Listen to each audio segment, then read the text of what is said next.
We couldn't afford presents for your kids this year, Mom said softly, her eyes darting to avoid mine. I nodded, trying to keep my face neutral. It was Christmas Eve. My twins were on the carpet, coloring the backs of leftover gift wrap, still smiling, still hopeful. I said it was fine. Said we understood. Said we were just happy to be together. Then, my sister's SUV pulled into the driveway, doors flying open like a movie scene. Her kids came tumbling out with designer boots, perfect curls, and that look that says we're the favorites and we know it.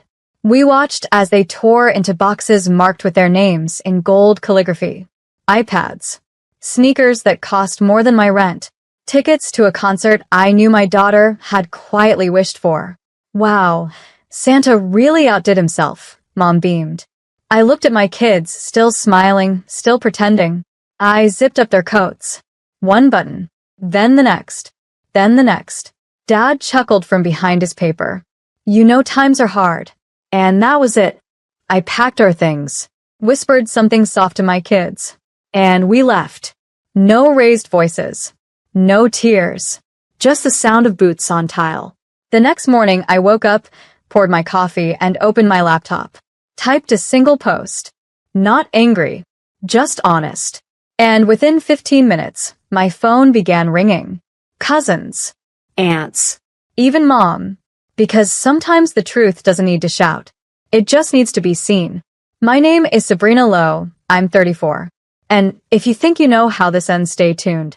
What happens when the invisible daughter finally says, I was there. I noticed. And I remember everything. My post wasn't dramatic. No names. No accusations. Just a photo of my kids that morning, sitting cross-legged on the floor, smiling over mugs of cocoa and dollar store candy canes. Captioned, no iPads. No designer sneakers. Just love, warmth, and the quiet strength of children who are used to being last. It hit like a match dropped in dry grass. The comments came fast. Then the private messages. Then the missed calls. Even my quietest cousin, the one who never likes anything, messaged me. I always wondered how you handled it. I see you now. By noon, Mom texted. Why would you embarrass us like that? You made it look like we don't love your kids. You could have just talked to me. But I had talked. Every year. Every holiday. Every overlooked birthday and forgotten milestone. I talked when I offered to host. Talked when I asked for fairness. Talked when I sent handmade gifts for their grandkids and got silence in return. She only heard me when other people did. I responded with a single line. You said you couldn't afford them, but somehow, you always find room in the budget for favorites. No reply. Just 3 little dots. Typing. Then disappearing. By evening, my sister had joined the parade. That post was passive-aggressive. You ruined Christmas for Mom. I didn't reply to her either, because Christmas had already been ruined when 2 kids sat quietly in the corner, unwrapping nothing but silence. I wasn't bitter. I was done. And once a mother decides she's done watching her children be made invisible, she becomes someone you can't guilt back into silence. The next day, I got a knock at the door. Not a call. Not a text. A real knock, soft, hesitant. I opened it to find my Aunt Vanessa, the peacemaker of the family. Always neutral. Always smiling. Always quick to say, let's not make drama. She held a tin of stale cookies and a look that said, I'm not here for them. I'm here to clean up their mess. I just came to check in, she said, stepping inside without asking. You know your mom's heart is broken, right? I said nothing. Let her keep going. She's been crying for days. Your sister's furious. Your post made them look like villains. Then maybe, I said calmly, they should stop writing themselves into that role. She blinked.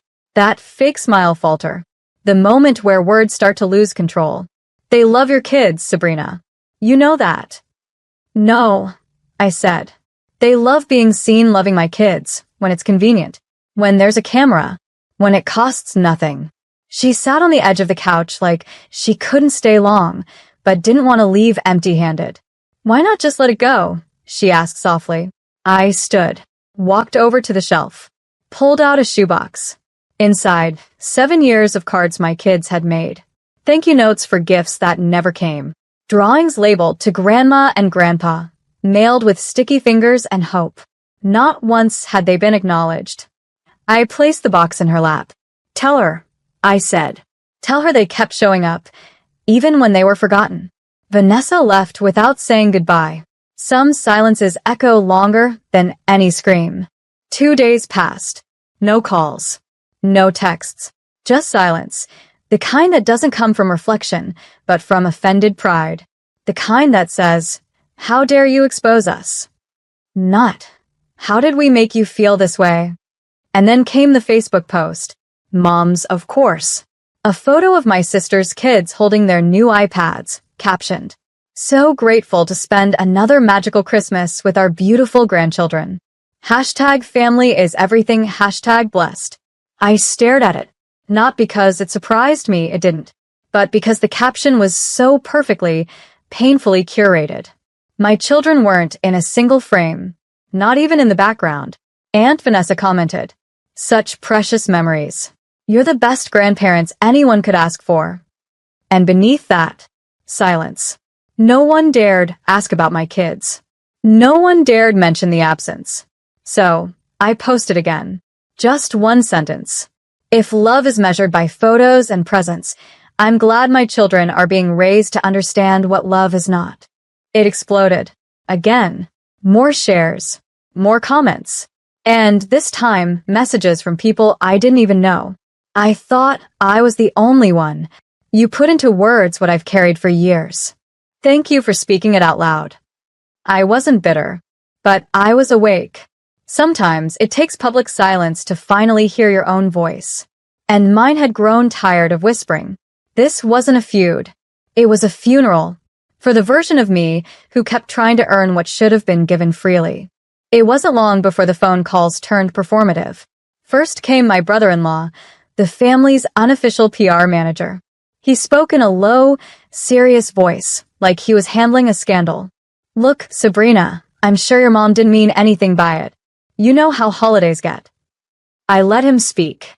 Let him stumble through faux concern and polite gaslighting. Then I asked, "Do you remember what my kids got for Christmas last year?" Silence. A pause.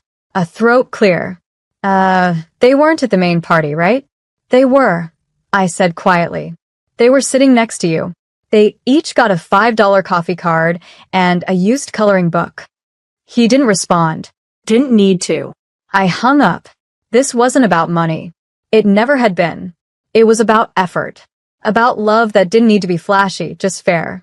That evening, my daughter asked, "Did Grandma forget about us again?"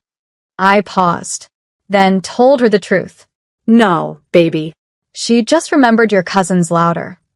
She nodded like she understood more than I wanted her to, because she did. Kids always do. I opened the top drawer of my desk and pulled out the birthday card Mom had sent me 2 months earlier. No note. No message. Just happy birthday. Pre-printed. She hadn't even signed it. That card had sat like a weight in that drawer ever since. I handed it to my daughter. "Do you want to draw something on it?" She did. A heart. 2 stick figures. 1 tiny line underneath. "Maybe next year." I took a photo of it. Saved it. Not for vengeance. For proof. That I wasn't crazy. And they weren't invisible. By the following week, I stopped expecting apologies. Not out of bitterness. Out of clarity. I finally understood. They weren't sorry for what they did. They were sorry I said it out loud. Mom sent one last message. "Families have ups and downs. But making things public? That's cruel. You've embarrassed us enough." I didn't reply. But I did open a new document.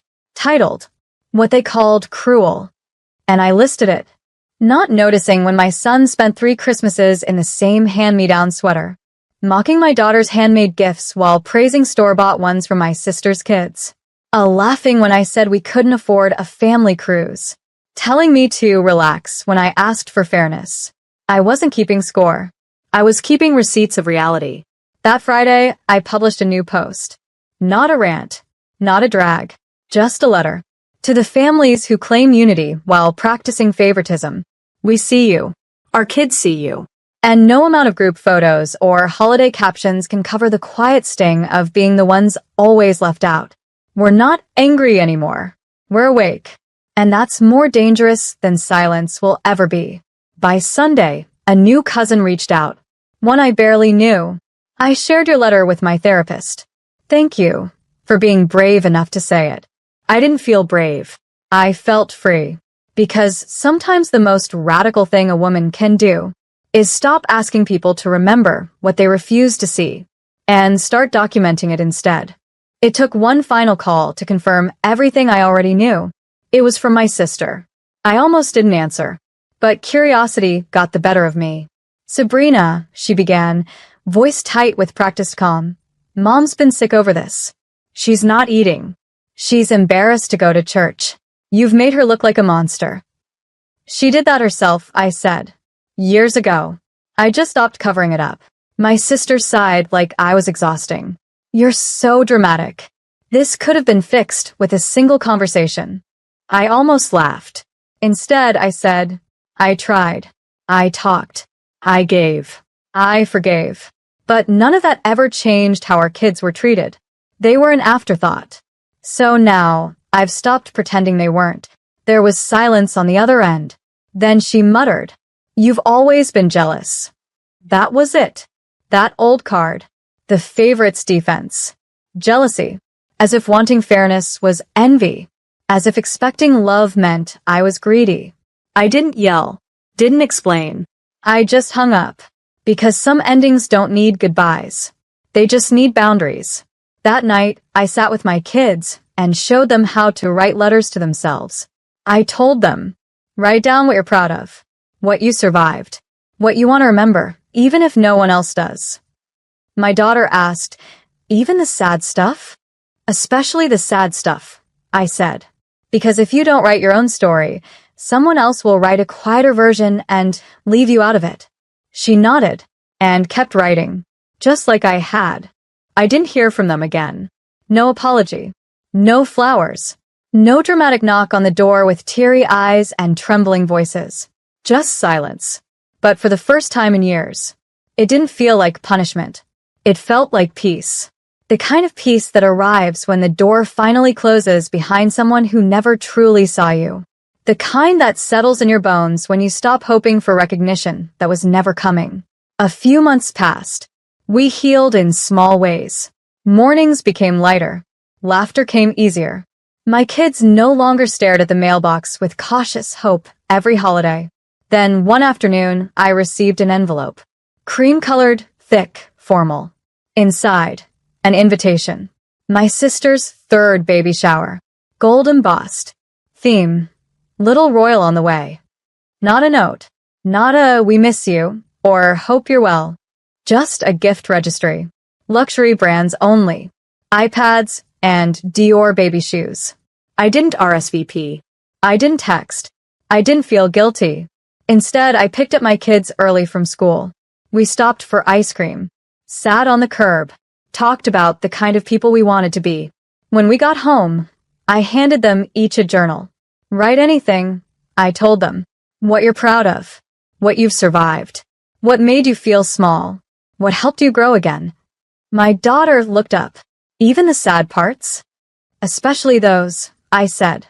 Because if you don't write them down, the world will rewrite them without you. That night, I posted one final thing. A photo of us. Nothing glamorous. Just my son laughing mid-bite, my daughter wrapped in a blanket, cheeks sticky from marshmallows. The caption read, Sometimes, peace isn't found in forgiveness. Sometimes, it's found in the quiet act of no longer begging to be remembered. I turned off the comments. Not out of anger. Out of completion. They could tell their version. Say I was dramatic. Say I overreacted. Say I distanced myself. They'd be right. I distanced myself from hurt, from favoritism, from invisible roles labeled dutiful daughter. I distanced myself so my kids wouldn't grow up thinking love came with conditions. And that Christmas, our first without them, was simple, messy, real. We danced in pajamas. We built a crooked gingerbread house. And we knew, without question, we were enough. A woman spends years quietly supporting her parents, showering them with financial help, love, and effort, only to watch them constantly favor her sister's children, leaving her own kids overlooked and forgotten. The final blow comes at Christmas, when her children receive nothing while her sister's kids unwrap iPads and designer gifts. For the first time, she doesn't stay silent. She walks out, not just from a party, but from a lifetime of being invisible. The next morning, she posts a quiet truth that shakes her entire family, not with anger, but with clarity. What follows is emotional manipulation, guilt trips, and the age-old accusation, "You've embarrassed us." But this time, she doesn't back down. She sets boundaries. She tells her story, and thousands of strangers echo back. Same. This story teaches us that silence may keep the peace on the surface, but it breaks something inside you. That favoritism within families doesn't just harm adults. It teaches children their worth is conditional. And that healing sometimes begins when you stop trying to be invited and start building a space where you are already enough. If this story made you feel seen, if you've ever been the child who gave too much or the parent who didn't notice, ask yourself, who have I made invisible in the name of family peace? And when was the last time I asked them how they really feel? Because love that forgets to see isn't love at all.